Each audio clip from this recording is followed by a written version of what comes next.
মানুষ বলে যে কলিযুগ এসেছে, কিন্তু সেটা এনেছে কে? মানুষই। আজকাল মেয়েরা নিজেদের সম্মান ভুলে গেছে, পুরুষ নিজেদের কর্তব্য ভুলে গেছে, পুরোহিতরাও ধর্ম ভুলে গেছে, আর মানুষ নিজেদের মনুষ্যত্বকে ভুলে গেছে। যদি একটা ভুল পাসওয়ার্ডে কোনো ডিভাইস না খুলে, তবে ভুল কর্মে ভাগ্যের দরজা কিভাবে খুলবে?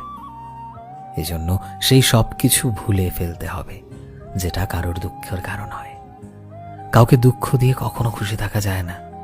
খুশি তো তারাই উপভোগ করে যারা সব সময় খুশি ছড়ায়।